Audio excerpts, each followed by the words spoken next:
প্রিয় অষ্টম শ্রেণীর শিক্ষার্থীরা, শুভেচ্ছা নিও। আজকে আমি তোমাদের বিজ্ঞান বিষয়ের নতুন বই থেকে চতুর্থ অধ্যায় উদ্ভিদে বংশবৃদ্ধি এর বহু নির্বাচনী প্রশ্নের সমাধান করে দেব। প্রথমে তোমাদের বলবো, যারা আমার চ্যানেলটি সাবস্ক্রাইব করো নাই তারা আমার চ্যানেলটি সাবস্ক্রাইব করবে এবং আমার সাথে থাকবে। তাহলে চলো আমরা ক্লাস শুরু করি। বিজ্ঞান চতুর্থ অধ্যায় বহু নির্বাচনী প্রশ্ন। লক্ষ্য করো, পাঠ্য বইতে 4টি বহু নির্বাচনী প্রশ্ন দেয়া আছে। প্রথমে আমরা এই 4টি বহু নির্বাচনী প্রশ্নের সমাধান করব, এরপর আরও সম্ভাব্য গুরুত্বপূর্ণ কিছু বহু নির্বাচনী প্রশ্ন দেখব এবং সেগুলোর সমাধান করব। পাঠ্য বইয়ের বহু নির্বাচনী প্রশ্ন 1, কোনটি গুচ্ছ ফল? আম, শরীফা, কাঁঠাল, আনারস। সঠিক উত্তর খ, শরীফা। 2, পতঙ্গ পরাগে ফুলের বৈশিষ্ট্য কোনটি? বর্ণহীন, গন্ধহীন, খুব হালকা হয়, রঙিন ও মধুগ্রন্থিযুক্ত হয়। সঠিক উত্তর ঘ, রঙিন ও মধুগ্রন্থিযুক্ত হয়। নিচের চিত্র থেকে 3 ও 4 নম্বর প্রশ্নের উত্তর দাও। এখানে একটি চিত্র দেওয়া আছে, চিত্র কিছু অংশ মার্কিং করা আছে। 3, চিত্রের কোন অংশটি পরাগরেণু ধারণ করে? এম, ও, এন, পি। সঠিক উত্তর ক, এম। 4, চিত্রের পি অংশটি 1, ফলে পরিণত হয়, 2, বীজে পরিণত হয়, 3, বংশ বিস্তারে সাহায্য করে। নিচের কোনটি সঠিক? ক 1 ও 2, খ 1 ও 3, গ 2 ও 3, ঘ 1, 2 ও 3। সঠিক উত্তর খ 1 ও 3।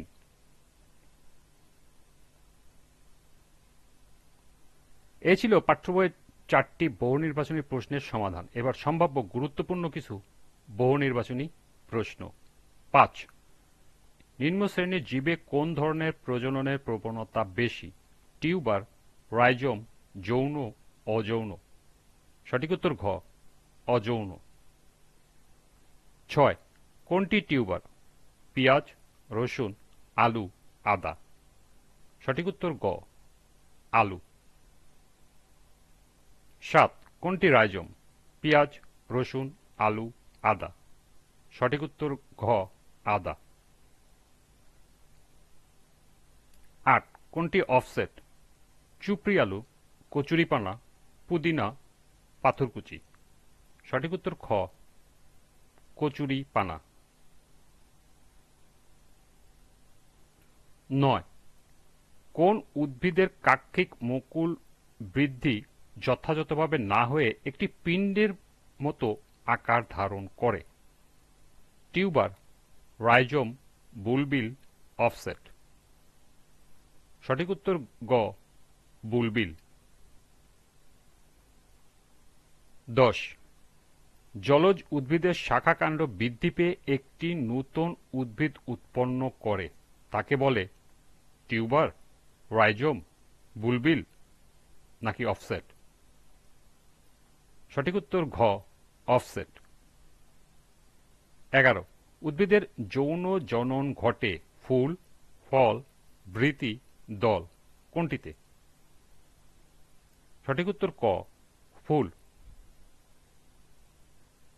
12, ফুলের সবচেয়ে বাইরের স্তবককে বলে পুষ্পাক্ষ, পুংকেশর, বৃতি, দল।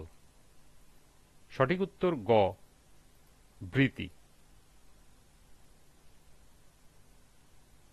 13, কোন অংশ রঙিন হওয়ায় পোকামাকড় ও পশু পাখি আকর্ষণ করে এবং পরাগায়ন নিশ্চিত করে? ক পুষ্পাক্ষ, খ পুংকেশর, গ বৃতি, ঘ দল। সঠিক উত্তর ঘ, দল। 14, পুংকেশরের শীর্ষের থলির মতো অংশকে বলে পুংদণ্ড, পরাগধানী, পরাগরেণু, উপরের সবকটি। সঠিক উত্তর খ, পরাগধানী। 15, গর্ভকেশরের ক্ষেত্রে কোনটি সঠিক? ক এক বা একাধিক গর্ভপত্র নিয়ে একটি স্ত্রী স্তবক গঠিত হয়, খ একটি গর্ভপত্রের 3টি অংশ থাকে। গ গর্ভাশয়ের ভিতরে ডিম্বক সাজানো থাকে এবং ঘ উপরের সবকটি। সঠিক উত্তর ঘ উপরের সবকটি, অর্থাৎ এই 3টি সঠিক উত্তর। 16 একই ফুলে বা একই গাছে ভিন্ন দুটি ফুলের মধ্যে যখন পরাগায়ন ঘটে তখন তাকে বলে পরপরাগায়ন। স্বপরাগায়ন, পরাগায়ন উপরের সবকটি। সঠিক উত্তর খ স্বপরাগায়ন। 17 পরাগায়নের মাধ্যমগুলোর সাহায্য পেতে নিম্নের কোন ফুলের অভিযোজন সঠিক? ক পতঙ্গ পরাগী ফুলের অভিযোজন, খ বায়ু পরাগী ফুলের অভিযোজন, গ প্রাণী পরাগী ফুলের অভিযোজন, ঘ উপরের সবকটি। সঠিক উত্তর ঘ উপরের সবকটি, অর্থাৎ এই 3টি সঠিক। 18 শুধু গর্ভাশয় ফলে পরিণত হলে তাকে বলে অপ্রকৃত ফল, প্রকৃত ফল, বীজ উপরের সবকটি। সঠিক উত্তর হল খ প্রকৃত ফল। 19 ভ্রূণমূলের উপরের অংশকে কি বলে? বীজত্বক, বীজপত্র, বীজপত্রাদিকাণ্ড, বিপস্তাবকাণ্ড।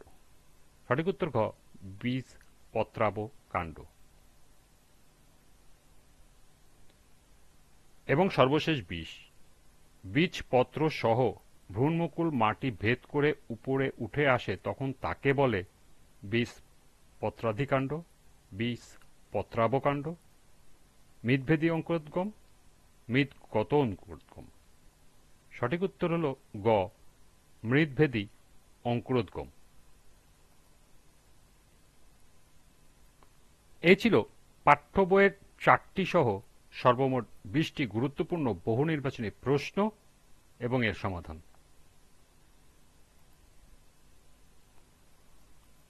আজকের ক্লাসটি এই পর্যন্ত।